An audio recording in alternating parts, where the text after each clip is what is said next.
Good day to you. Would you mind checking the label on your shirt right now? Could you pause the video and just check the label and see where that shirt has been made, or blouse, or dress, or jacket? Can you check the label? All right, mine is from China, even though it's a brand. I don't normally buy brands. It was a Christmas present, Tommy Hilfiger, excuse me. Even though it's an American brand, this sweater is made in China. And in fact, a lot of places just simply harvest the materials for our clothes, like the cotton, where they're woven into fabrics, and then those fabrics are sent to completely different countries, like Mexico or Panama, where the clothes are assembled, sewn together, and packaged, and then they are distributed in a Walmart in Arkansas or Pennsylvania. And it's no different for media. Media, it's the same thing. Is we have media products that are originating in other parts of the world and ending up here in our own backyard, so to speak, like American Idol, right? You wouldn't think that American Idol, which sounds so completely American and patriotic, you wouldn't think that it doesn't originate in America, but it doesn't. It's a German company, a German television company owned by a parent company called Bertelsmann, opened up a TV station in London, of all places, German TV station in London, Channel 5, and they developed this idea, and they called it Pop Idol. Well, that show became such a phenomenal success that Fox took an interest in it, and under the News Corporation, with the parent company of Fox, they purchased the rights to redistribute it here in the U.S., but retitling it American Idol, which says a lot about us, right? It says a lot about the importance of patriotism in the way that we market our media products.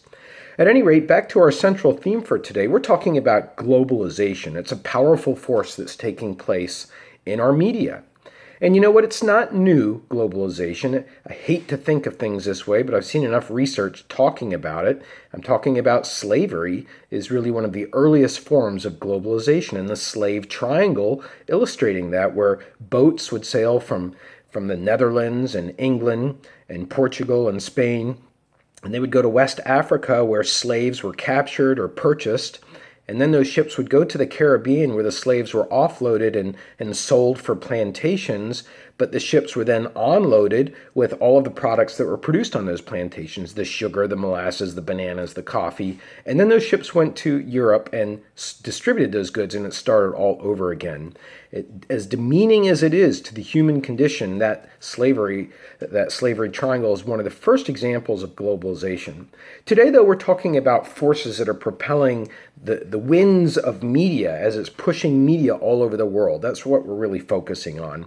And there are some government bodies or quasi-government bodies which are also helping to usher in globalization. We've got the IMF, for example, the International Monetary Fund, which lends money to different countries in dire straits.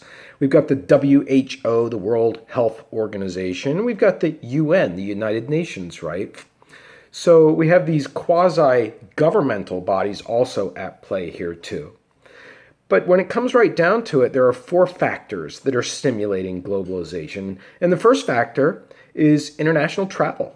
People are not only able to travel to more places today because more airlines are traveling to more airports, but also they're able to book their own trips without having to go through a travel agent, which was what was standard when I was younger. People just hop on the web, search in your favorite browser, go through one of your favorite hotel companies, and you can put together a package and go somewhere. And you're probably doing that for maybe spring break, some of you already. So that's one reason that we have globalization being stimulated, because we have more people traveling around the world and taking an interest. Oh, I've been to Italy. I've seen the way that when they serve bread, they don't have to have butter. They can just put olive oil on it. And I'm going to try that here where I live in the US or France or where. That's what's happening through travel. A second factor that's affecting travel is the global media conglomerate.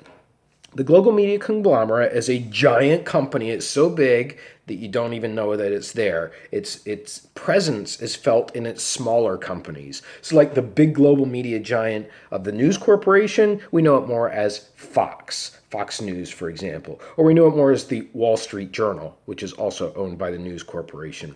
The book has some outdated information, but the basic structure is still intact of these really giant companies. We've got Viacom in there. We've got Disney, of course. We've got the News Corporation already mentioned. We've got that company Bertelsmann that I mentioned at the outset of class. And you can read that material on your own and just mainly gain the sense that these companies have their fingers reaching far and wide across the world every single day, and you are coming into contact with their products because you're seeing a Fox cartoon as you pass through your roommate's bedroom, or you are hearing a song that is a Disney copyrighted song that made it first through a Disney film and is now on the radio because your daughter or son or niece or nephew is listening to it. We are exposed to media almost constantly now, especially because of the cell phone pop-up ads.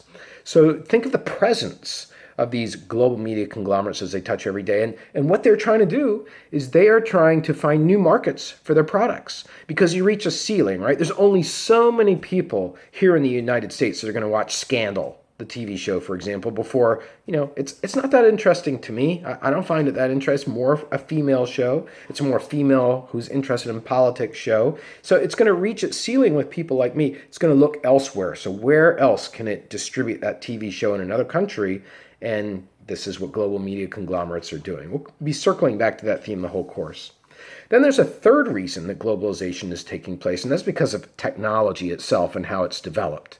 It's so easy today to go looking for something in another country if you have the wherewithal to do that. You get on your phone, do a Google search, stuff is coming to you automatically through your social media. Somebody makes a post from some other country. There's news headlines.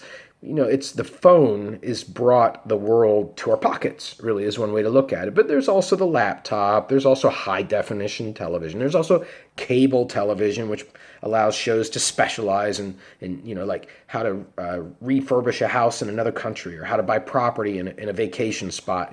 That's international stuff that's taking place that wasn't taking place so much before because the technology makes it easy now, or easier.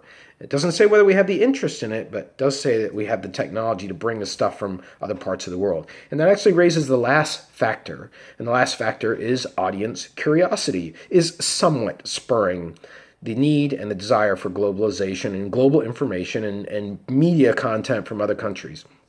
It's somewhat limited. Most Americans, for example, will complain that they don't like to watch a film with subtitles. They'll say, "Oh, it's in French. I never see French films. I don't like to read subtitles." Well, yeah, it takes some effort to. But if you're doing that and you're not willing to make that effort to concentrate on the letters and try and take in the film, even though your eyes are diverted, then you're missing out a lot on French media. And you can kind of look at foreign media in general as like an acquired taste. Right? You didn't just like coffee the first time you tried it, I guess, right? It took you 2, 3, 4 times before you started. Like it's an acquired taste. So audience curiosity, yes, it's somewhat there. A lot of times it's based on where our family hails from. Oh, I'm interested in Italian media because I don't have Italian, but I'm imitating somebody else because my grandparents came from Sicily, for example. That's oftentimes what drives our curiosity. Until, of course, you travel. When you travel and you go to that first breakout place where you did it on your own and you feel confidence now, and now you see how interesting the world is, then you have curiosity also about media products from other countries as well. All right, so now that we've covered the different factors that are spurring globalization, what we want to do is go on to some criticisms of globalization. It's not all good. There are 3 major criticisms from a media standpoint that we want to talk about. Criticism number 1 is that because companies, as badly as they want to gain new audiences, they are by their very nature risk aversive. That they're not going to take a lot of chances because they don't want to roll out a lot of money, pay a lot of actors, hire a lot of people to do web pages, print a lot of CDs, whatever. They don't want to do a lot of that unless they are fairly certain that there is going to be a market for it and a profitable market at that. And that's why you have so many spin-off television shows, for example. That's why you have American Idol became The Voice, and there are other shows as well, Who's Got Talent. They're spin-offs. It's the idea that, okay, we know that there's a need out there at this period of our history for the TV audience to see contestants battle it out and to sing. That seems to be something people are interested in. So we're just going to spin off things. They're not really risky shows. We're not going to have musicians, for example, who have to give their instrument to somebody else and tell them, you have to play this live. I know you've never played guitar, but you've been around me the whole time. You play horns, I play guitar now. That's an example just off the top of my head of something that would be really risky. Global media conglomerates don't want to take risks. They don't want to lose money. They want to go with a predictable business model. What that means, though, is we get a lot of homogeneity in our media content, a lot of sameness. Think about driving across Pennsylvania right now. Hop in your car, get on Route 80, put the radio on around 93 FM, and do a search your whole way out there. How many times do you think you're going to hear an Ed Sheeran song, for example? Probably two times, maybe three times, just in driving across Pennsylvania. And that's because each market that you go to is a local market and they're doing their own thing, but they may be owned by a Disney. If they're an ESPN radio station, that's a Disney radio station. Or they may be owned by the Clear Channel Company. That's a company discussed in my book.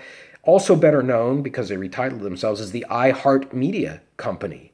And we got four of those stations right here in the Lehigh Valley. So there's a lot of sameness out there as these big conglomerates are programming the same kinds of content in different markets. So that's criticism one. We're not really getting challenged by our media content because it's so homogenous. Criticism two is that there is an unfairness in global information flow. And this criticism comes from smaller countries, developing countries, countries that feel they're getting an unfair shake.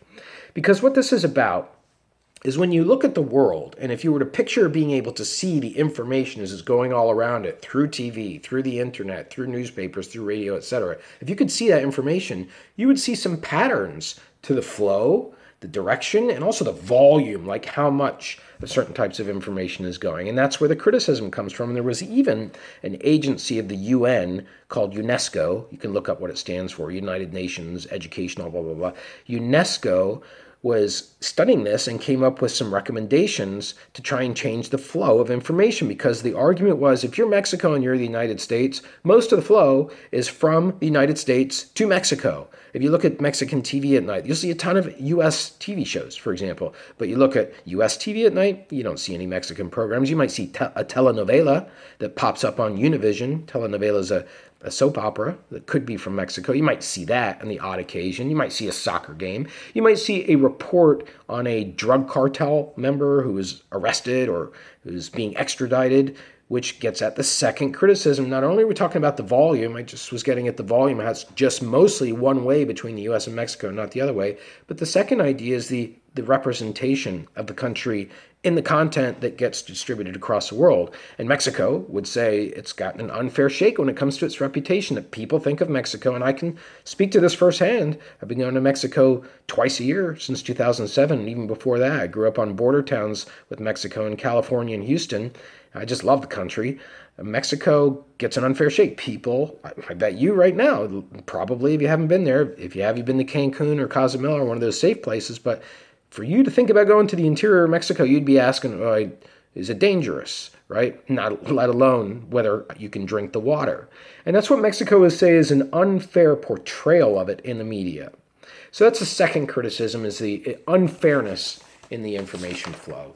And that leads us to a third criticism of globalization now. A third criticism is that it spreads cultural imperialism.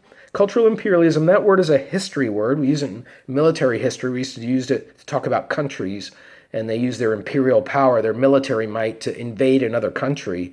Well, we have a different kind of imperialism today. It's like electronic imperialism, or electronic colonialism, as it's called. And it's basically that if you're a small country and you don't really have the ability to put up a full-fledged media system like a Lebanon, because it's so expensive to flesh out your TV networks and your newspapers and your radio station. Or, Ghana, we'll be talking about Ghana later in this course. There are vast parts of Ghana that don't even have electricity yet. So no TV there, right? And there are other parts where there is only an oral language that is spoken. There is no written version of it. You have to know how to say it. So no newspapers, right? So right away, we have very specific conditions happening there.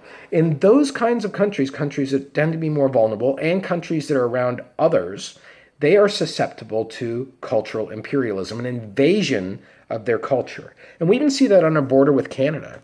90% of Canadians live along the border of the U.S., and Canada is very concerned that our media, our radio stations along the border, our TV stations, our newspapers sold around those border towns will infiltrate Canada and take away some of the Canadian culture. And so there are actually laws in Canada about how much American radio music can be aired in Canada, so that the local artists, and especially French-speaking ones, right, that they still have a place for them to represent Canadian culture. Think of it like the way that we dine, right? If you go to eat in France, most likely, if I asked you how was it, you'll say the service is really slow. The waitress or waiter took forever to come over and see us, and then when they did, the meal took a lot. Guess what? When you eat a meal in France, it's a completely different experience. You're supposed to be sitting there for half an hour talking, easing up after a hard day before the waiter comes in, intrudes, and then takes an order. And then you're supposed to get your meals in little courses so that you don't eat quickly and that your stomach has a chance to taste and digest the food. And then at the very end, you get a digestive, which is an alcohol that's designed to dissolve everything that you've eaten. It's a completely different experience. So imagine France being besieged by McDonald's advertisements or Burger King or even Arby's. You can find all those in France. Imagine how the scenes in those commercials depicting the way people are eating, how that could influence the way that French culture then starts to eat its meal. That's what we're talking about with cultural imperialism. It like sneaks in the back door. And some countries protect against it by having quotas, such as Canada that we talked about. So there you have it. We've talked about globalization happening all around you. You yourself have many incidents that you've probably thought of during this instructional lecture. And I hope that as you go out into the day and cross the paths of all the media content that you will undoubtedly cross paths with, that I hope you at least ask the question, where is this coming from? What part of the globe? Have a great day.